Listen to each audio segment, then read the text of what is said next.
चलो अब स्टार्ट करते हैं। बिफोर यू रीड, यहाँ पर ये it is a brief introduction of this chapter, यानी एक शॉर्ट इन्फॉर्मेशन है उस चैप्टर के बारे में। देखते हैं क्या लिखा है उस चैप्टर के बारे में। दिस से फेथ कैन मूव माउंटेन्स, ऐसा कहा जाता है, देश से यहाँ पर मतलब है ऐसा कहा जाता है कि जो विश्वास है वो पर्वतों को भी हिला सकता है। What should we put our faith in, लेकिन हमारा विश्वास किस चीज़ में होना चाहिए। This is the question this story delicately poses, ये क्वेश्चन इस कहानी में नाजुकता से दर्शाया गया है। डेलिकेटली मीन्स नाजुकता से। Lencho is a farmer who writes a letter to God, Lencho यहाँ एक किसान है जो भगवान को एक पत्र लिखता है।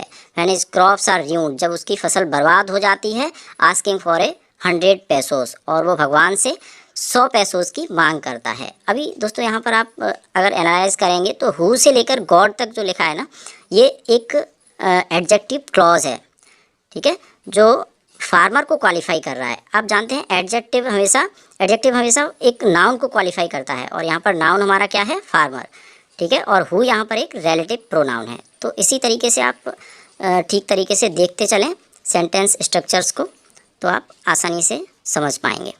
डज लेंचोस लेटर रीच गॉड, क्या लेंचो का जो लेटर होता है वो भगवान तक पहुँचता है। Does God send him the money, और क्या भगवान उसे पैसे भेजते हैं। अभी आप ये देख रहे होंगे, ये क्वेश्चन मार्क के साथ ये एक इंटेरोगेटिव सेंटेंस है जो अपन टेंस में पढ़ते हैं ना, वही वाले। Think what your answer to these questions would be, सोचिए इन क्वेश्चंस के लिए आपका क्या आंसर होगा। And guess how the story continues before you begin to read it, और इस स्टोरी को पढ़ने से पहले आप खुद से कल्पना करिए कि आगे स्टोरी किस तरीके से कंटिन्यू करती है। The house the only one in the entire valley set on the crest of a low hill, निचली घाटी की चोटी पर वो एकमात्र घर था। अब यहाँ पर द ओनली वन से लेकर वैली तक जो आप देख रहे हैं ना दोस्तों, इसे हम अपोजिशन बोलते हैं। ये भी नाउन को ही क्वालिफाई करता है, यानी हाउस यहाँ पर क्या है, एक नाउन है जिसके बारे में ये कुछ एक्स्ट्रा इन्फॉर्मेशन दे रहा है, इसको एपोजिशन बोलते हैं, ठीक है। यहाँ पर फिर from his height one could see the river and the field of ripe corn dotted with the flowers that always promised a good harvest. अभी यहाँ पर ये देख रहे हैं ना दोस्तों आप, फ्रॉम से लेके हार्वेस्ट तक, कितना बड़ा सेंटेंस है। हम कई बार इसको देख के घबरा जाते हैं इतने बड़े बड़े सेंटेंस देखकर, क्योंकि अभी तक हमने पढ़ा होता है कि कीर्ति गा रही है, अंजलि हंस रही है, सीता नाच रही है, तो ये सेंटेंस यहाँ पे आके अप्लाई नहीं होते हैं। तो यहाँ पर इतने बड़े सेंटेंस देख के हमें घबराना नहीं है, हमें ने ब्रेकिंग मैकेनिज़्म की हेल्प से पढ़ेंगे, यानी इन्हें तोड़ तोड़ कर पढ़ेंगे तो आपको आसानी से समझ में आ जाएगा। जैसे यहाँ पे पढ़ेंगे अपन, फ्रॉम दिस हाइट, उस हाइट से one could see the river, one means यहाँ पर कोई भी थर्ड पर्सन उस रिवर को देख सकता था। And the field of ripe corn, और उस पकी हुई मक्के की फसल को भी देख सकता था। डॉटेड विद द फ्लावर्स, जो फ्लावर्स की तरह डॉटेड दिख रही थी, यानी ऐसा लग रहा था जैसे फूल बिखेर दिए हों। That always promised a good harvest, जो हमेशा वादा करती थी एक अच्छी फसल होने की। यानी इसका मतलब ये है, वहाँ से देखकर ऐसा लगता था, उस पकी हुई मक्के की फसल को देखकर कहा जा सकता था कि अब की बार फसल काफ़ी अच्छी होने वाली है, ये इसका मतलब है, ठीक है दोस्तों। The only thing the earth needed was a downpour, earth को एकमात्र ज़रूरत थी वो थी डाउनपोर की। डाउनपोर मीन्स हैवी रेनफॉल, बहुत ज़्यादा बारिश होना, और एट लीस्ट अ सोवर, और अगर इतना ना भी हो सके तो कम से कम बौछार ही हो जाए। थ्रू आउट द मॉर्निंग, यहाँ पर ये थ्रू आउट देख रहे हैं ना दोस्तों, जैसे अपन बोलते हैं ना थ्रू आउट द नाइट, रात भर, ऐसे ही पूरी सुबह तक। जो लेंचो है, who knew his fields intimately, ये अगेन एक एडजेक्टिव क्लॉज आ गया यहाँ पे, देखो हु से लेकर इंटीमेटली तक, ये लेंचो के बारे में कुछ बता रहा है। वो लेंचो जो अपने फील्ड यानी खेत को अच्छे तरीके से जानता था, इंटीमेटली मीन्स क्लोजली, अच्छे तरीके से। हैड डन नथिंग एल्स, उसने कुछ नहीं किया था, but see the sky towards the north east की तरफ स्काई को देखने के अलावा उसने सुबह से कुछ नहीं किया था, ठीक है। यहाँ पर बट लेकिन से मतलब नहीं है, बट का एक और मतलब होता है एक्सेप्ट, यानी उसके सिवाय। Now we are really going to get some water women, अभी वो अपनी पत्नी से कहता है, आकाश की ओर निहारते हुए खुश होकर वो अपनी पत्नी से कहता है कि अब वास्तव में हमें अपने खेतों के लिए पानी मिलने वाला है। The women who was preparing supper, और वुमेन, अब ये यहाँ पर फिर हु से लेकर सपर तक अगेन एक एडजेक्टिव क्लॉज है जो वुमेन के बारे में इंफॉर्मेशन दे रहा है। ठीक है, कौन वुमेन? हु वॉज प्रिपेयरिंग सपर, जो शाम का खाना बना रही थी। रिप्लाइड यस, उसने रिप्लाई किया यस गॉड विलिंग, हाँ भगवान की इच्छा तो है। The older boy were working in the field, और उसका जो बड़ा बेटा था वो खेत में काम कर रहा था। while the while the smaller ones were playing near the house, और जो छोटा वाला था वो घर के पास में खेल रहा था। ठीक है, यहाँ पर while का यूज़ दोस्तों एक वो भी होता है, मतलब किसी ड्यूरेशन को दिखाता है। मीन्स आई, जैसे बोलते हैं ना कि I saw him with someone while going to complex, जब मैं कॉम्प्लेक्स जा रहा था तो मैंने उसे किसी के साथ देखा था। ठीक है, एक ये भी यूज़ होता है वाइल का। और यहाँ पे वाइल का यूज़ है जबकि, यानी जबकि उसका जो छोटा बच्चा था वो जो घर था उसके पास में खेल रहा था। Until the women call to them all, जब तक खेल रहा था जब तक उसकी जो माँ थी उसने बुला ना लिया हो उसे। ठीक है, अनटिल और अनलेस में भी एक अंतर होता है दोस्तों। अनलेस एक किसी भी रीज़न को बताता है, ठीक है, और अनटिल यहाँ पे एक टाइम ड्यूरेशन को बता रहा है। ठीक है, यानी उस समय तक वो खेल रहा था और बड़ा बच्चा काम कर रहा था जब तक उनकी मम्मी ने उन्हें बुला ना लिया हो। और यहाँ पर कॉल के बाद जो आप टू देख रहे हैं ना दोस्तों, अक्सर कॉल के बाद टू का यूज़ नहीं होता है, लेकिन जब अपन किसी को ज़ोर से चिल्ला के बुलाते हैं ना, ओए चिंटू आजा मम्मी बुला रही हैं, ऐसे करके बुलाएंगे ना किसी को, तो टू का यूज़ करते हैं उसमें। ठीक है, कम फॉर डिनर, खाने के लिए उनकी माँ उन्हें बुलाती हैं। It was during the meal that just as Lencho had predicted, big drops of rain began to fall. जैसा कि लेंचो पहले ही बता चुका था कि पानी आने वाला है, तो जैसे ही वो शाम को खाना खाने के लिए बैठते हैं, big drops of rain begin to fall, और बड़ी बड़ी बूंदें पानी की गिरना स्टार्ट हो जाती हैं। In the north east huge mountains of clouds could be see approaching. North east वाली डायरेक्शन से माउंटेन जैसे क्लाउड्स आते हुए देखे जा सकते थे। अभी यहाँ पर ये जो आप अप्रोचिंग देख रहे हैं ना दोस्तों, ये एक पार्टिसिपल है, it is a present participle. ठीक है, ये बता रहा है किसके बारे में? क्लाउड्स के बारे में, यानी जो क्लाउड्स आ रहे थे उनके बारे में बता रहा है। तो अभी आप दोस्तों अगर पार्टिसिपल फ्रेज और इन्फिनेटिव और इनके बारे में अगर आप पढ़ना चाहते हैं अलग से, तो आप मुझे कमेंट करके बताइएगा, मैं आपको अलग से वीडियो बना के ये बता दूँगा। ठीक है, the air was fresh and sweet, और जो हवा चल रही थी वो बहुत ही सुहावनी थी, मन को अच्छी लगने वाली थी। द मैन वेंट आउट, जो लेंचो है वो बाहर जाता है, for no other reason that to have the pleasure of feeling the rain on his body. Lencho किसी और रीज़न से बाहर नहीं जाता है, बल्कि वो पानी की बूंदों के प्लेजर को फील करने के लिए जाता है। प्लेजर मीन्स आनंद, उसका जो मज़ा है पानी की बूंदों का शरीर पे, अपने बॉडी पे जो पानी की बूंदें गिरती हैं ना ठंडी ठंडी, तो अच्छा लगता है हमें भी। And when he returned he exclaimed, और जब वो वापस आता है तो ज़ोर से चिल्लाता है, these are not rain drops falling from the sky, ये जो आसमान से गिर रही हैं ये पानी की बूंदें नहीं हैं, दे आर न्यू कॉइन्स, ये नए सिक्के हैं। The big drops are 10 cent pieces and the little ones are 5, और जो बड़ी बूंदें हैं वो 10 पीसेस के बराबर हैं, और जो छोटी वाली हैं वो 5 पीसोस के बराबर हैं। ठीक है, तो मतलब वो इतना खुश हो जाता है कि उन रेन ड्रॉप्स को पैसों से कंपेयर करने लगता है। With a satisfied expression he regarded the field of ripe corn with its flowers, और वो बहुत ही संतोषजनक भाव से, ठीक है, संतुष्टि के साथ, सेटिस्फाइड मीन्स संतोषजनक भाव से वो अपने खेतों को देखता है और उसके फूलों को भी। Draped in A curtain of rain, एक ऐसा लगता है उसे जैसे पानी ने उसके खेत को एक चादर की तरह लपेट लिया हो। ठीक है, draped means cover with a cloth, एक कपड़े से किसी को कवर कर देना। ठीक है, अभी यहाँ पे जो ड्रेप्ड देख रहे हैं ना दोस्तों, ये है पास्ट पार्टिसिपल। ठीक है, जो किसके बारे में बता रहा है? उस फील्ड के बारे में। But suddenly strong wind began to blow, लेकिन अचानक ही बहुत भयंकर हवा, तेज हवा चलना स्टार्ट हो जाती है। And along with the rain very large hailstones begin to fall, और पानी के साथ साथ बहुत बड़े बड़े ओले गिरने लगते हैं। These truly did resemble new silver coins, और ये बिल्कुल नए चांदी के सिक्कों जैसे लग रहे थे। The boy exposing themselves to the rain, और जो उसका लड़का होता है वो खुद को बाहर निकालता है बारिश में, rain out to collect the frozen pearls, और उनको फ्रोजन जो बड़े बड़े ओले पड़ रहे थे ना, वो एकदम मोती की तरह दिख रहे थे, यानी जमे हुए पर्ल्स की तरह। तो यहाँ पर टू कलेक्ट जो आप देख रहे हैं ना दोस्तों, इसे इन्फिनेटिव बोलते हैं। टू के बाद जब भी वर्ब की फर्स्ट फॉर्म आएगी ना, तो वो किसी पर्पज़ को शो करेगी, यानी वो बाहर किस लिए गया, कलेक्ट करने के लिए, टू कलेक्ट, तो इसे इन्फिनेटिव कहा जाता है।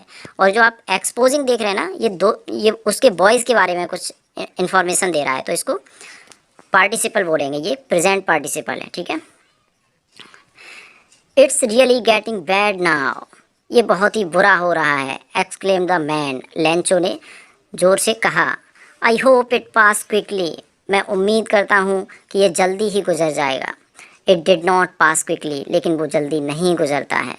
For an hour the hail rained on the house, the garden, the hill side, the cornfield, on the whole valley, पूरे 1 घंटे तक उसका घर, उसका गार्डन और हिल साइड, उसके पहाड़ी के बगल से, कॉर्नफील्ड, उसका पूरा खेत, ऑन द होल वैली, और उसकी पूरी की पूरी घाटी एकदम सराबोर हो जाती है। द फील्ड वॉज वाइट, और उसका जो खेत था वो एकदम सफ़ेद दिख रहा था, as if covered with salt, जैसे किसी ने उसे नमक से ढक दिया हो। अभी जो आप यहाँ पे एज इफ देख रहे हैं ना दोस्तों, ये एक कंजक्शन है। जब आप कंजक्शन पढ़ेंगे तो उसमें इसका यूज़ आपको देखने के लिए मिलेगा। जैसे बोलते हैं ना, सी वॉज बोलते हैं ना, सी was staring at me as if she wanted से समथिंग, वो मुझे ऐसे घूर रही थी मानो कुछ कहना चाह रही हो, ठीक है। तो एज इफ का मतलब होता है मानो, मानो मानो वो कुछ कहना चाहता हो, तो ठीक है, ऐसे कुछ यहाँ पे। तो as if cover the salt, जैसे किसी ने नमक से ढक दिया हो। Not a leaf remained on the tree, एक पत्ती तक पेड़ों पर नहीं बची थी। The corn was totally destroyed, और उसकी जो फसल थी वो पूरी तरह बर्बाद हो चुकी थी। The flowers were gone from the plants, और जो फ्लावर्स थे, फूल थे, पेड़ों से जा चुके थे completely. Lencho's soul was filled with sadness, और लेंचो बहुत उदास था। When the storm had passed, जब जो स्टॉर्म है वो गुजर जाता है, he stood in the middle of the field, तो वो अपने खेत के बीचों बीच जाके खड़ा हो जाता है। And said to his son, और अपने बेटों से कहता है, अ प्लेग ऑफ लोकस्ट, और अपने बेटों से कहता है, the plague of locust would have left more than this, इससे ज़्यादा तो जो लोकस्ट होता है, एक कीड़े टाइप का होता है, उसने इससे ज़्यादा तो उसी ने छोड़ दिया होता हमारे लिए इस खेत में कुछ, लेकिन इस ओले की बरसात ने तो सब कुछ बर्बाद करके रख दिया था। The hail was left nothing, लेकिन ओलों ने कुछ भी नहीं छोड़ा था। This year we will have no corn, और इस साल हमारे पास कोई कॉर्न नहीं होगा, यानी हमारे पास बिल्कुल भी मक्के की फसल नहीं होगी। That night was a sorrowful one, और वो रात एक बहुत ही दुख भरी रात होने वाली थी। All our work for nothing, हमने जो भी अभी तक काम किया उसका कोई नतीजा नहीं रहा। There is no one who can help us, अब कोई भी नहीं है जो हमारी मदद कर सकता है। We all go hungry this year, इस पूरी साल भर हम भूखे ही रहेंगे, ऐसा लेंचो ने कहा अपने बेटों से। But in the hearts of all who lived in the solitary house, लेकिन उन सभी के दिलों में जो उस सॉलिटरी यानी एकांत में जो घर था, घाटी में एकमात्र जो घर था जिसमें जो रहते थे, in the middle of the valley, यानी घाटी के बीचों बीच, there was a single hope, उन सभी के दिल में सिर्फ एक ही उम्मीद थी, हेल्प फ्रॉम गॉड, और वो थी भगवान से मिलने वाली मदद। Don't be so upset even though this seems like a total loss, हमें उदास होने की कोई ज़रूरत नहीं है, भले ही हमारा पूरा लॉस हो चुका है, तब भी हमें कोई ज़रूरत नहीं है बहुत ज़्यादा उदास होने की। रिमेंबर, एक बात हमेशा याद रखो, no one dies of hunger, कोई भी भूख से नहीं मरता है। अभी आप यहाँ पर जो इवन दो देख रहे हैं ना दोस्तों, ये भी एक कंजंक्शन है, ठीक है। कंजंक्शन जब आप पढ़ेंगे तो इसका भी आपको वहाँ पे यूज़ देखने के लिए मिलेगा। जैसे बोलते हैं ना, even though he scolded you yet he was a good person, भले ही उसने आपको डांटा था लेकिन वो एक अच्छा व्यक्ति था, ठीक है। दैट्स वॉट दे से, जैसा कि कहा जाता है, no one dies of hunger, कोई भी भूख से नहीं मरता है। ऑल थ्रू द नाइट, पूरी रात, Lencho thought only of his one hope, Lencho सिर्फ पूरी रात भर एक अपनी उस एकमात्र उम्मीद के बारे में सोचता रहा, द हेल्प ऑफ गॉड, और वो थी भगवान से मिलने वाली मदद। हुज आइज, जिसकी आँखें, यानी गॉड के बारे में बता रहे हैं यहाँ पे। हुज मीन्स ये एक प्रोनाउन है, ठीक है। कौन सा प्रोनाउन है? Possessive pronoun. यहाँ पे गॉड के लिए ये हुज आया है। हुज आइज यानी भगवान की आँखें, as he had been instructed, अब ये लेंचो के लिए कहा गया है, जैसा कि उसे बताया गया था। सी एवरीथिंग, लेंचो को जैसा कि बताया गया था कि भगवान की आंखें सब कुछ देखती हैं। Even what is deep in one's conscience, यहाँ तक कि ये भी देख पाते हैं भगवान कि आपके अंदर क्या चल रहा है। कंसाइंस मीन्स आपके अंदर जो भी आपकी जो चेतना है, यानी जो भी आप सोचते हैं, अच्छा बुरा जो भी होता है, जागृति बोलते हैं हिंदी में, तो उसे भी भगवान देख पाते हैं। Lencho was an ox of a man, यहाँ पे ऑक्स ऑफ अ मैन एक इडियम्स की तरह यूज़ किया गया है, यानी लेंचो बहुत ही हार्ड वर्किंग व्यक्ति था, ठीक है, बहुत ज़्यादा मेहनती था। Working like an animal in the field, वो अपने खेतों में एक जानवर की तरह काम करता था।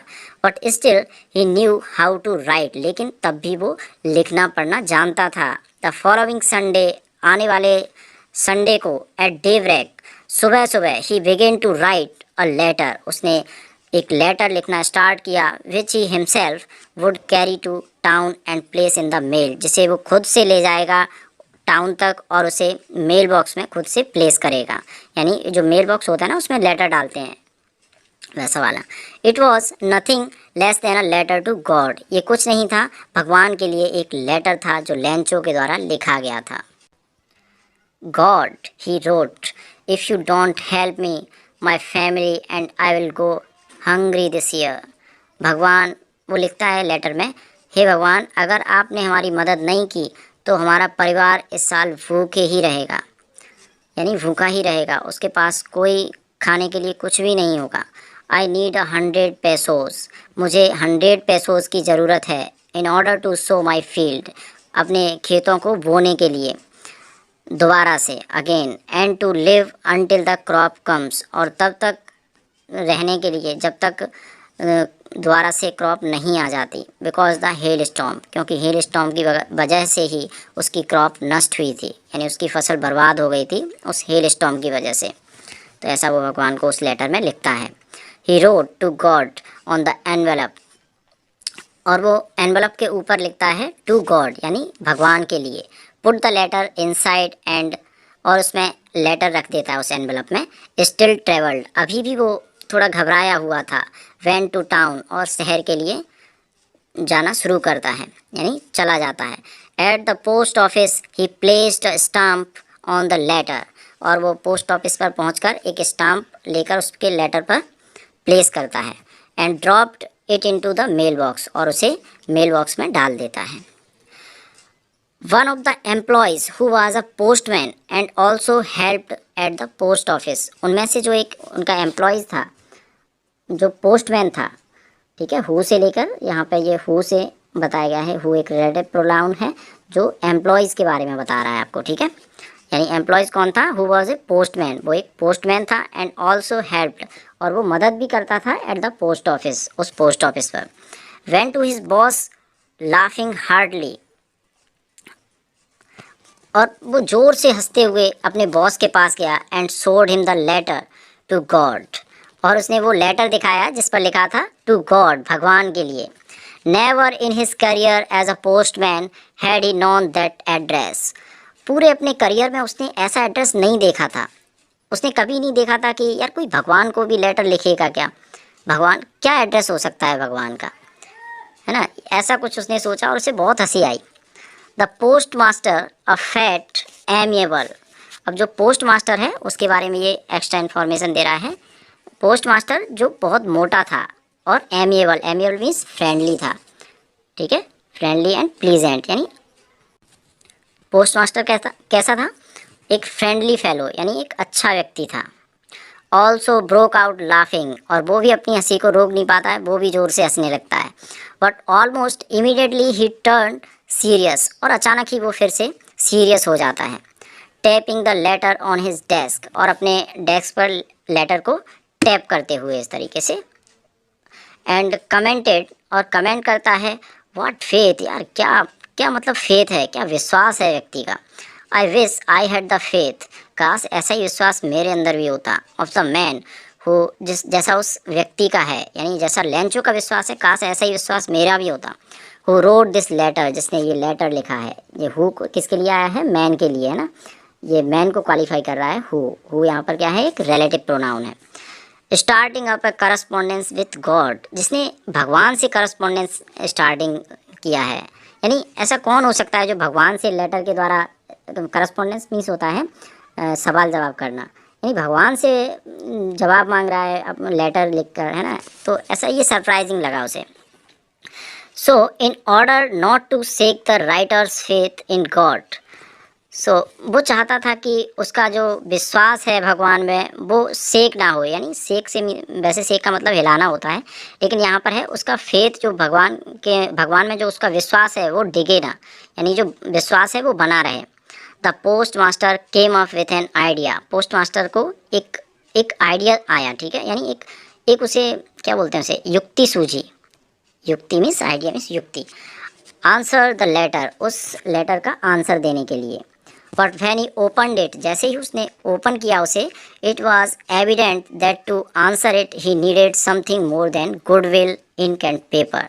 लेकिन जैसे ही उसने लेटर खोला तो उसे ये दिखा कि हमें सिर्फ इस लेटर का आंसर देने के लिए सिर्फ इंक, पेपर और एक अच्छी भावना की ही ज़रूरत नहीं है, इससे भी ज़्यादा कुछ चाहिए हमें। But he stuck to his resolution, लेकिन वो अपने उस रेजोल्यूशन मीन्स जो उसकी धारणा थी, यानी जो उसका विचार था उस पर दृढ़ रहता है, उस पर टिका रहता है। He asked for money from his employees, और वो अपने कुछ एम्प्लॉयज़ से मनी यानी पैसों के लिए मांग करता है। He himself give part of his salary, और वो खुद अपनी सैलरी में से कुछ हिस्सा कंट्रीब्यूट करता है। And several friends of his were obliged to give something for an act of charity, और उसके कुछ दोस्त भी बहुत आभार समझते हैं, बहुत अच्छा फील करते हैं उसको कंट्रीब्यूट करने में। It was impossible for him to gather the 100 pesos, वो खुद से इतना एबल नहीं था, यानी खुद से इतना सक्षम नहीं था कि वो पूरे 100 पेसोस इकट्ठा कर पाए उसके लिए। So he was able to send the farmer only a letter more than half, तो उसने सभी से कंट्रीब्यूट करके फार्मर के लिए लिटिल मोर देन हाफ, यानी हाफ से कुछ ज़्यादा, यानी उसको 100 पैसों की ज़रूरत थी तो उसने 50 से कुछ ज़्यादा पैसे इकट्ठे कर लिए थे। He put the money in an envelope, और उस मनी को वो उस एनवलप यानी उस लिफाफे में पुट करता है, रख देता है। एड्रेस टू लेंचो, और लेंचो का एड्रेस डालता है। And with it a letter containing only a single word as a signature God, और उस लेटर पर कुछ नहीं लिखता, बस एक सिग्नेचर टाइप का लिख देता है, यानी सिग्नेचर टाइप के कर देता है, सिर्फ लिखता है गॉड, यानी ये भगवान के सिग्नेचर है, ऐसा करके उसको शो करने के लिए वो लिख देता है, ठीक है। The following Sunday Lencho came a bit earlier than usual to ask if there was a letter for him, और वो अगले संडे हमेशा से कुछ पहले पहुंच जाता है पोस्ट ऑफिस, और ये पूछने के लिए क्या उसके लिए कोई वहाँ पर लेटर है। It was the postman himself who handed the letter to him, जो पोस्टमैन था उस ऑफिस में, पोस्ट ऑफिस में, उसने लेंचो को वो लेटर थमाया कि ले भाई अपना लेटर पकड़, तेरे नाम से एक लेटर आया है। While the post master experiencing contentment of a man who has performed a good deed, और जो पोस्ट मास्टर था वो वहाँ पर एक संतुष्टि यानी कंटेंट मीन्स एक सेटिस्फैक्शन, बहुत ही मतलब एक अच्छी फीलिंग महसूस करना। Looked on from his office, उसको देखकर, यानी जब वो उसे लेटर दे रहा था तो पोस्ट मास्टर बहुत अच्छा फील कर रहा था, क्योंकि उसने एक अच्छा काम किया था। Perform a good deed, deed means work, यानी उसने एक अच्छा काम किया था। यहाँ पर हु जो है रिलेटिव प्रोनाउन है, और जो एक्सपीरियंसिंग जो आप देख रहे हैं ना दोस्तों, ये एक प्रेजेंट पार्टिसिपल है, ठीक है। Lencho showed not the slightest surprise on seeing the money, Lencho ने थोड़ा भी सरप्राइज नहीं दिखाया उस पैसे को देखकर कि भाई भगवान ने भी मुझे पैसे भेज दिए, मानो उसे पक्का मतलब भरोसा था कि भगवान उसे पैसे भेजेंगे ही भेजेंगे, तो उसने बिल्कुल भी सरप्राइजली उसको नहीं खोला। सच was his confidence but he became angry when he count the money.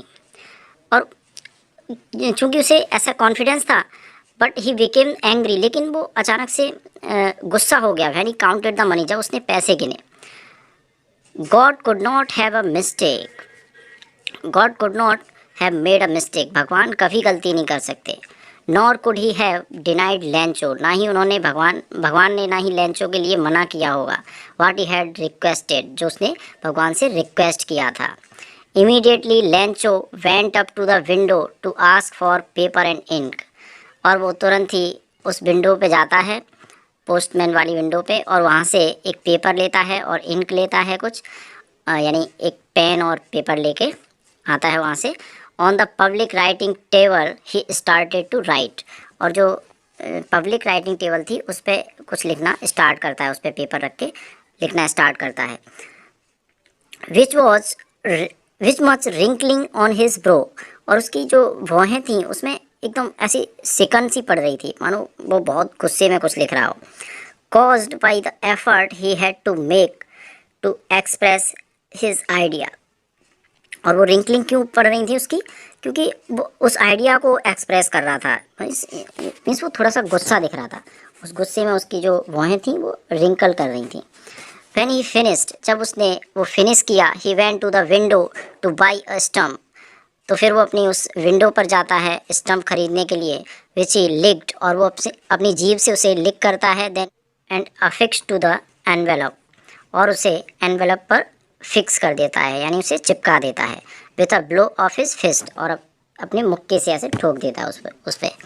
The moment the letter fell into the mail box, और उस क्षण जब वो मेल बॉक्स में लेटर को डालता है, the post master went to open it, तो पोस्ट मास्टर उसके जाने के बाद उसको ओपन करता है। इट सेड, यहाँ पे इट जो है लेटर को क्वालिफाई कर रहा है, यानी लेटर के बारे में कुछ बता रहा है। लेटर कहता है, यानी लेटर में कुछ लिखा था, गॉड यानी भगवान, of the money that I asked for only 70 pesos reached me, जो पैसे मैंने आपसे मांगे थे उसमें से सिर्फ 70 पैसों ही मुझ तक पहुंच पाए हैं। सेंड मी द रेस्ट, और जो बचे हुए पैसे हैं उन्हें भी आप भेज दीजिए। Since I need it very much, क्योंकि मुझे बहुत ज़्यादा आवश्यकता है उनकी। But don't send it to me through the mail, लेकिन उन्हें अब की बार मेल से मत भेजिए। Because the post office employees are a bunch of crooks, क्योंकि जो इसमें एम्प्लॉयज़ काम करते हैं वो सब के सब धोखेबाज हैं। लेंचो ऐसा लिखता है उस लेटर में। Okay guys.